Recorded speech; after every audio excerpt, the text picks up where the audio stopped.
আসসালামু আলাইকুম ভিউয়ার্স, আশা করি আপনারা সকলেই অনেক ভালো আছেন। আজকের একটি নতুন ভিডিওতে আপনাকে স্বাগতম। তো আজকে দেখব আমরা আপনি কিভাবে আপনার দলিল রেজিস্ট্রেশন প্রক্রিয়া বা কিভাবে দলিল করতে হয়, কিভাবে সাবমিট করতে হয়, কিভাবে করবেন, এটি অনলাইনের মাধ্যমে আপনি পড়ে দেখবেন এবং আপনি ওই প্রক্রিয়াগুলো নিজে করতেও পারেন। তো তাই দেখিয়ে দেবো। প্রথমে আমরা যাব, আমি সবসময় যে অ্যাপটা সাজেস্ট করি অনেক সুবিধা পেয়ে থাকি, দলিল সেবা অ্যাপ, তাই আজকেও দেখাবো।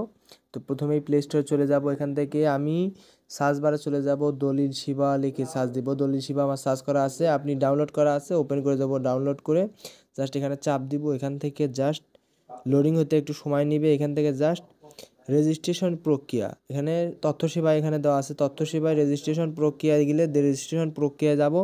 তো এখান থেকে জাস্ট বেশি কিছু না, দেখেন দলিল রেজিস্ট্রেশন প্রক্রিয়াগুলো, রেজিস্ট্রেশন আইন 1908 এর ধারা 17 অনুযায়ী বিক্রয় হস্তান্তর দানবাদীরা দেওয়ার উদ্দেশ্যে একটি সম্পত্তি নিবন্ধিত করা বাধ্যতামূলক হয়েছে। দলিল নিবন্ধন আইন সুরক্ষা নিচ্ছে। এখন মূল বিষয় হচ্ছে কিছু ধাপ আছে এখানে, মনে করেন যে টোটাল 10টি ধাপ আছে। আপনি ধাপগুলো যদি পড়ে নেন, টোটাল যে বিষয়টা আপনি তখন বুঝতে পারবেন বা আপনার মাথায় ঢুকবে বিষয়টা।